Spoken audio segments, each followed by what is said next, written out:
या मशीन मध्ये 6 इंची 2 रोलर येतात, एक गिअर बॉक्स येतो, गिअर बॉक्स पूर्ण लोखंडात येतो, एक पुल्ली येते, ती येते 10 इंचाची सिंगल बेल्ट पुल्ली।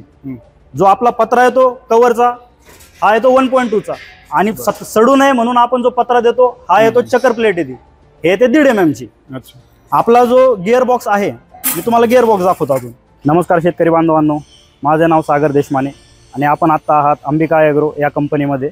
या कंपनीमध्ये आपण गेल्या 5 वर्षापासून शेतकऱ्याशी निगडीत अनेक उत्पादने घेत आहोत, जसे की कडबा कुट्टी, दूध काढायचे यंत्र, आणखीनही काही काही प्रोडक्ट आहेत, हे आपण बनवत आहोत, ते मी तुम्हाला आत्ता दाखवतो आतमध्ये। तर आता तुम्ही पाहू शकता, हा आपल्या कंपनीचा मॅन्युफॅक्चरिंग प्लांट आहे।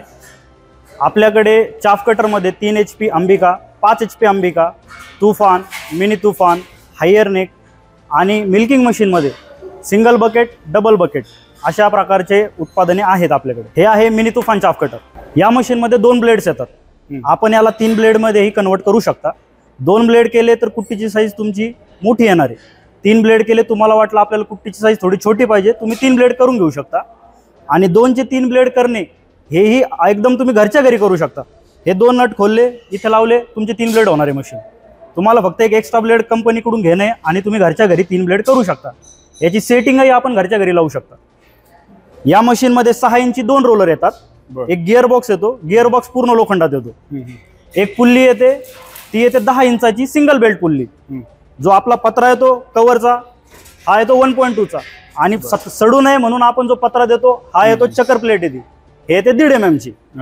आपला जो गिअर बॉक्स आहे, मी तुम्हाला गिअर बॉक्स दाखवतो अजून। आपला जो गिअर बॉक्स आहे, याचे जे गिअर्स आहेत, हे गिअर्स हे आपले इन हाऊस मॅन्युफॅक्चरिंग आहे, आपण कंपनीतच बनवतो।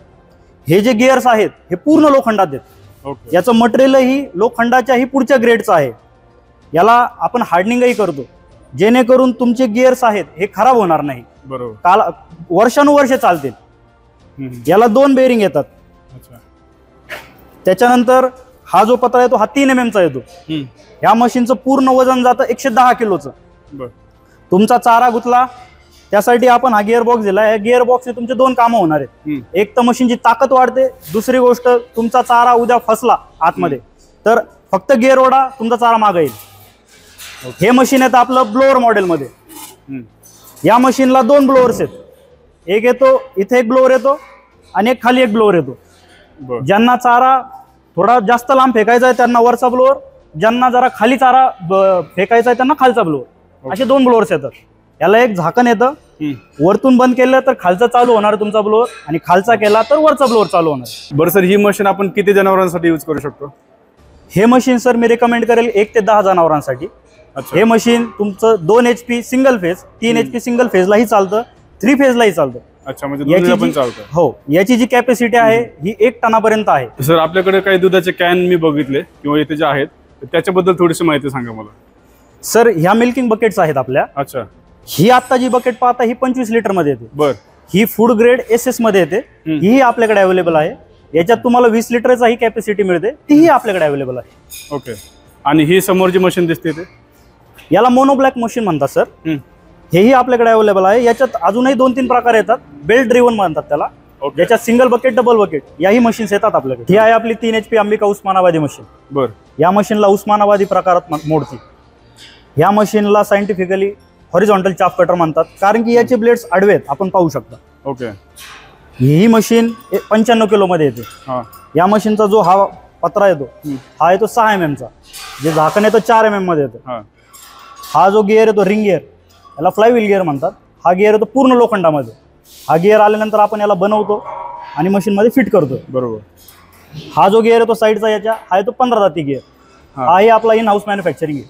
अच्छा, याचे जे ब्लेड्स आहेत, ब्लेड म्हणजे मशीनचं हृदय, बरोबर, हे ब्लेड्सही आपण इन हाऊस बनवतो। त्याच्यामुळे आपण कस्टमरला शाश्वती देऊ शकतो की आपली मशीनचे ब्लेड किती चालणार, काय चालणार। अच्छा, 2 रोलर मध्ये मशीन येते, 9 इंची रोलर येतात, 9 इंची ब्लेड येतात याचे। 50-5 अँगल असल्यामुळे भक्कम मशीन, लवकर तुमची खराब होणार नाही। बरं सर, साधारण ह्या मशीनचं लाईफ किती वर्ष असते अंदाजे? ही मशीन तुम्ही योग्य प्रकारे जर वापरली तर ही मशीन तुमची 10 ते 15 वर्ष चालणारी मशीन, कमीत कमी। त्याच्यानंतर तुम्ही जर रेग्युलर सर्व्हिसिंग केली तर मशीन मध्ये खराब होण्यासारखं काही नाही, मेंटेनन्स वगैरे असतो का, किंवा असला तर किती खर्च येतो? या मशीनला मेंटेनन्स नाही, शून्य मेंटेनन्स मध्ये आहे. जर कधी तुमचा वेळा कोयता गेला तरच मशीनला काही प्रॉब्लेम येऊ शकतो. झटका बसला तर मानसिक प्रॉब्लेम झाला समजा, माणसाकडून घडलेली घटना आहे. बाह्य प्रॉब्लेम काही प्रॉब्लेम येऊ शकतो, मशीन मध्ये काही प्रॉब्लेम नाही. ही मशीन चेन वर चालते, या साईडला चेन येते. आणि सर्वात महत्वाचं, या मशीनला पूर्ण सेफ्टी आहे. दोन्ही साईडनी गिअर्स आहेत, गार्ड्स आहेत. बरोबर. जेणेकरून काय होतं की शेतकरी हा शेतात असतो, जी कुट्टी मशीन चालवते बहुतांश घरातली लेडीज चालवते. राईट. तर लेडीज मध्ये जो पदर वगैरे आहे तो हा जाण्याचा चान्स आहे. त्याच्यामुळे ह्याला पूर्ण सेफ्टी आहे. मशीनला गार्ड्स हे लोखंडाचे आहेत, त्यामुळे ते खराबही होत नाही. आता मार्केटमध्ये अशाही काही कंपन्या आहेत हे प्लास्टिकचं टाकतात, जे की कालांतराने उन्हाने पावसाने खराब होतं. हे पूर्ण लोखंडाचे. आणि मला इथे प्रेक्षकांना अजून एक गोष्ट सांगायची. सर एवढं जे एक्सप्लेन करून सांगतायत ना, किंवा हे सगळे एक एक पार्ट मी स्वतः बघितलं, किंवा आपण पण मागे बघू शकता, सगळ्यांचं हे पूर्ण जे मॅन्युफॅक्चरिंग आहे ते पूर्ण इन हाऊस आहे. प्रत्येक पार्ट स्वतः बनवतात, आणि ते पण A1 क्वालिटीच्या प्रोडक्टमध्ये. त्याच्याने काय होतं की तुम्हाला कुठलीही आफ्टर सेल सर्व्हिसचा प्रॉब्लेम येत नाही. दुसरी गोष्ट, मशीन अनेक वर्ष चालते कुठल्याही प्रॉब्लेमशिवाय. आणि मशीनचं वजन जे वाढलेलं आहे त्याचं कारण तेच आहे, खूप वजनदार आहे मशीन. या मशीनमध्ये प्रॉब्लेम येत नाही, मी तुम्हाला बोलतोय. पण जरी आलाच तरी आमचे जिथे जिथे डीलर्स आहेत त्यांचा आम्ही माणूस ट्रेन करतो, जेणेकरून तुम्हाला तिथं सर्व्हिस मिळणार आहे. त्याच्यामुळे तुम्हाला सर्व्हिसमध्ये कुठलीही तक्रार येणार नाही. आता पाठीमागे जे आपल्याला दिसतंय मॅन्युफॅक्चरिंग चाललेलं आहे, याच मशीनचं मॅन्युफॅक्चरिंग आहे सर. तुम्ही पाहू शकता काम कोणत्या प्रकारे चाललंय. राईट. सर आता हे जे मशीन बनतात इथं भरपूर सारे मशीन आहेत, हे कुठल्या प्रकारचे आहेत? सर ह्या ज्या मशीन बनतायत ह्याच प्रकारच्या मशीन्स आहेत. याही उस्मानाबादी 3 HP बनतायत.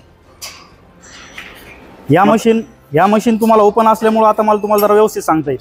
या मशीन मध्ये तुम्ही पाहू शकता पुल्ली डबल बेल्ट मध्ये आहे. जेवढे काही वर्कर्स आहेत आपले हे स्किल्ड वर्कर्स आहेत. बरोबर. ब्लेडची सेटिंग कशी लावायची, काय लावायची, यांना पूर्ण नॉलेज आहे याच्यात. तुम्ही पाहू शकता कसं काय करतात हे काम. राईट. रोलर कसा लावायचा, ड्रम कसा लावायचा, बेरिंग कशा लावायच्या, हे यांना पूर्ण नॉलेज आहे याच्यात. बरं सर, मला तुम्हाला एक सगळ्यात महत्त्वाचा प्रश्न असा विचारायचा आहे. आता मार्केटमध्ये चारा कुट्टीच्या किंवा चाप कटर आपण ज्याला म्हणतो, त्याच्या बऱ्याचशा व्हर्जन्स किंवा बऱ्याचशा वेगवेगळ्या प्रकारच्या मशीन्स, इम्पोर्टेड्स असतील किंवा स्पेशली चायनीज मशीन असतील, तर त्या मशीनमध्ये आणि आपल्या अंबिका ॲग्रोच्या मशीनमध्ये काय नेमका मूलभूत फरक आहे? सर आता होतंय काय ना, चायनाच्या मशीनच्या जर तुम्ही व्हिडिओज पाहिल्या तर इकडून चारा टाकला, तिकडे 2 सेकंदात बाहेर. बरोबर. असे व्हिडिओज आहेत. पण सर या मशीनला लाईफ किती आहे? 5-6 महिन्यात खराब होतात. बरोबर. जर मशीन खराब झाली तुमची तर त्याच्या स्पेअर पार्टही मिळत नाहीये. राईट. त्या मशीनला वजनही नाहीये. मशीन हार्डली 80 किलोपर्यंत मोटर सहित आहे. आपलं जे सगळ्यात छोटं मॉडेल आहे विदाऊट मोटर 95 किलोचं आहे. राईट. तर असा फरक येतोय दोन्ही मशीनमध्ये. तर त्या मशीनला लाईफ नाहीये, आपल्या मशीनला लाईफ आहे. अजून त्याच्यानंतर आपल्या मशीनचा परफॉर्मन्सही जास्त आहे सर. आपली मशीन जास्त वैरण घेते, आतमध्ये चारा जास्त ओढते, तोंड मोठं आहे आपल्या मशीनचं. जेणेकरून आपली जी 3 HP ची मशीन आहे ही मशीन ताशी 1,500 किलो काढते आज. बरोबर. हे फक्त होतं काय की 2 मशीनचा, हिचा एक फोटो आहे, तिचा एक फोटो आहे. राईट. तर लोकांना असं वाटतं ही मशीन आणि ती मशीन दिसायला सारखी म्हणजे सेम आहे. ती मशीन छोटी आहे सर, आपली मशीन मोठी आहे. मी ह्याच प्रश्नाकडे येणार होतो. म्हणजे काही व्हिडिओज बघून किंवा काही फोटोज बघून किंवा सोशल मीडियावर तुम्ही काही अनेक वेगवेगळ्या प्रकारच्या गोष्टी बघतात, तर त्यामध्ये असं दाखवलं जातं की बाबा इम्पोर्टेड मशीन किंवा चायनीज मशीन खूप चांगले आहेत. तर हे लोकांपर्यंत कसं काय जातं किंवा याला आपण कसं काय टॅकल करू शकतो? ह्या मशीन्स ज्या आहेत सर, ह्या मशीन आपण चायनीज मशीन स्पेशली चायनीज मशीनमध्ये फोटोमध्ये सेम दिसतात ते बघता तुम्हाला. बरोबर. ॲक्च्युअलमध्ये सेम नाही आहेत. ह्या मशीन्स ज्या आहेत ह्या तुम्हाला आमचे जे प्रोडक्ट आहेत हे तुम्ही समोरासमोर बघितल्यावर तुम्हाला लगेच समजून येईल की दोन्ही मशीनमध्ये फरक काय, सांगण्याची गरज नाही. राईट. ज्या माणसाने चायनीज मशीन पाहिली आहे त्यांनी आपली मशीन पाहिली त्याला समजून जाईल काय फरक आहे नेमका. मग आता आपल्या मशीनचं जर समजा डेमो पाहिजे असेल किंवा आपली मशीन कशी काम करायची, तर ज्या शेतकऱ्यांना समजा बघायचं आहे त्यांनी कुठं आलं पाहिजे किंवा कसं कॉन्टॅक्ट केलं पाहिजे? आपली जी कंपनी आहे ही अहमदनगरमध्ये आहे, अहिल्यानगरमध्ये आहे. बरोबर. आणि आपले जे डीलर्स आहेत हे जवळपास प्रत्येक जिल्ह्यात आहेत. राईट. तर तुम्हाला डीलरकडेही मिळू शकते मशीन, डायरेक्ट कंपनीतनंही मिळू शकते मशीन. राईट. आज ट्रान्सपोर्ट आहेत, दारोदारी येतात ते, त्याच्यामुळे तुम्ही आम्हाला ऑर्डर टाकली मशीन येऊन जाईल तुम्हाला. बरोबर आहे. मित्रांनो, सगळ्यात महत्त्वाचा मुद्दा मला इथं हायलाईट करायचा आहे. मी आज मुद्दामून सरांच्या कंपनीत इथे मॅन्युफॅक्चरिंग युनिटला भेट देण्याचं कारण असं होतं की भरपूर सारे बिझनेसेस असे आहेत आपल्या अवतीभोवती की जे विदेशातून माल खरेदी करतात आणि इथं त्याचं मार्जिन काढून विकतात. पण सरांनी तसं न करता एक मेक इन इंडियाला या म्हणजे विचाराला चालना देत स्वतःचा उद्योग एका छोट्याशा जागेतून सुरू करून पूर्ण स्पेअर पार्ट ते स्वतः बनवतात. स्वतः ते एक इंजिनियर आहेत म्हणून त्यांनी हा बिझनेस सुरू केलेला आहे. म्हणजे कोणालाही लुबडण्याच्या हेतूने केलेलं नाही आहे. त्यामुळे प्रत्येक गोष्ट त्यांचे प्रत्येक जे टूल आहे, प्रत्येक जो पार्ट आहे मशीनचा तो ते स्वतः बनवतात. A1 क्वालिटीचा, जसं मगाशी सांगितल्याप्रमाणे. त्यामुळे दुसरी गोष्ट अशी होते की तुम्हाला आफ्टर सेल सर्व्हिस जी आहे ती इथे मिळते. आणि मगाशी सरांनी मला बोलता बोलता एक मुद्दा सांगितला, जेव्हापासून सरांनी कंपनी सुरू केली तेव्हापासून आतापर्यंत त्यांना एकाही शेतकऱ्याची किंवा एकाही ग्राहकाची तक्रार त्यांच्यापर्यंत आली नाही की बाबा आमची मशीन आम्ही तुमच्याकडून घेतली होती आणि ती खराब झाली.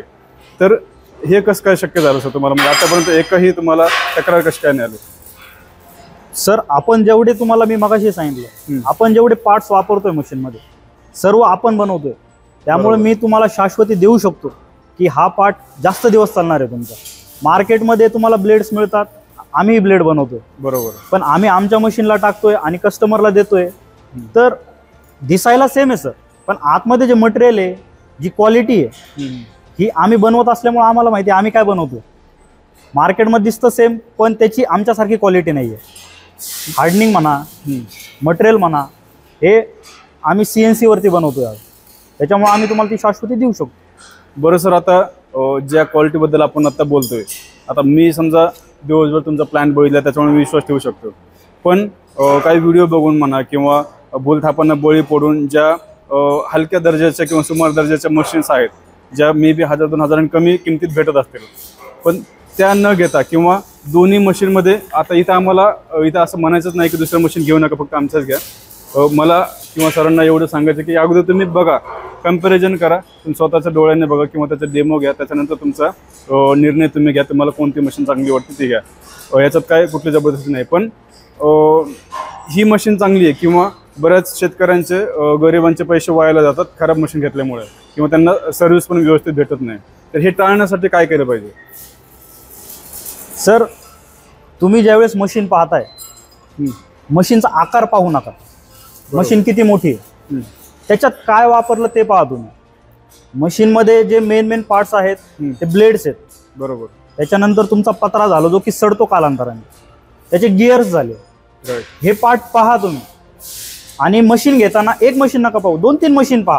बरोबर. जेणेकरून तुम्हाला फरक कळेल की कोणती मशीन घ्यायला पाहिजे आणि कोणती नाही घ्यायला पाहिजे. राईट. अशा प्रकारे तुम्ही तुमची फसवणूक टाळू शकता. बरोबर. बरं सर, मला एक तुम्हाला आहे ना अजून एक वेगळा असा प्रश्न विचारायचा आहे. आता सध्या मार्केटमध्ये किंवा बऱ्याचशा डीलरकडे परराज्यातून येणाऱ्या मशीन्स, परराज्य म्हणजे समजा गुजरात असेल, पंजाब असेल किंवा राजस्थान असेल, इकडून येणाऱ्या मशीन्स आहेत. तर त्या मशीन्समध्ये आणि आपल्या अंबिका ॲग्रोच्या मशीन्समध्ये काय नेमका फरक आहे? सर, आता आपली जी मिनी मशीन आहे, यासारख्या मशीन सर बाहेरच्या राज्यात नेत आहेत. बरोबर. पण आपण जे 8 mm जाडीचे ब्लेड टाकतोय, तर काही हे 2 mm 3 mm चे ब्लेड टाकतात. तर हे तुम्हाला जो कस्टमर आहे, शेतकरी आहे, हे तुम्ही मशीन पहा, त्याचे ब्लेड्स पहा. बरोबर. ती मशीन तुमची जाते 80-85 किलो, आपली जाते 110 किलो. त्यामुळे तुम्हाला असंही वाटू शकतं ती मशीन थोडी स्वस्त आहे. पण स्वस्त आहे म्हणजे तिच्यात ब्लेडमध्ये त्यांनी मारलंय थोडं, म्हणजे 2 mm चे 3 mm चे ब्लेड दिले. बरोबर. त्याच्यानंतर आपली जी 3 HP ची मशीन, जसं मी तुम्हाला म्हणलं, हिला लोखंडाचा गेअर होतो, 110 दाताचा लोखंडाचा गेअर होतो. राईट. तर मार्केटमध्ये अशाही मशीन्स आहेत, दिसायला अशाच आहेत. लोकही फसतात. आमच्याकडेही लोकांनी विचारलेलं आहे आम्हाला. तर आम्ही जो लोखंडाचा गेअर वापरतोय ते कास्टिंगचा वापरतात, ते बिडाचा मटेरियल वापरतात. राईट. तर तुम्ही ज्यावेळेस मशीन पाहता त्यावेळेस तुम्ही जा आणि मशीन पहा, पूर्ण पहा. गार्डच्या आतमध्ये काय, कोणता गिअर आहे, त्याच्याशिवाय तुम्हाला कळणार नाही. तुम्हाला ते सारख्याच वाटतील. ब्लेड पहा, गिअर पहा, तर तुमची फसवणूक टळू शकते. तर मित्रांनो, हा होता अंबिका ॲग्रो या कंपनीने बनवलेल्या कडबाकुट्टी किंवा चाप कटर या उत्पादनाचा व्हिडिओ. तुम्हाला जर हे उत्पादनं घ्यायचे असतील, हे चाप कटर घ्यायचं असेल, तर संपूर्ण महाराष्ट्रभर किंवा महाराष्ट्राच्या बाहेरही सरांचे डीलर आहेत.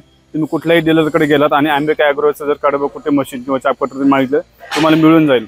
आणि याबद्दल जर तुम्हाला अधिक माहिती पाहिजे असेल तर सरांचा आणि कंपनीचा नंबर खाली डिस्क्रिप्शनमध्ये आपण देतोय, त्यावरती तुम्ही 10 ते 5 या ऑफिशियल वेळेत कधी पण कॉन्टॅक्ट करू शकता. आणि असं ज्या काय नवीन व्हिडिओमध्ये पुन्हा भेटूया, तोपर्यंत नमस्कार.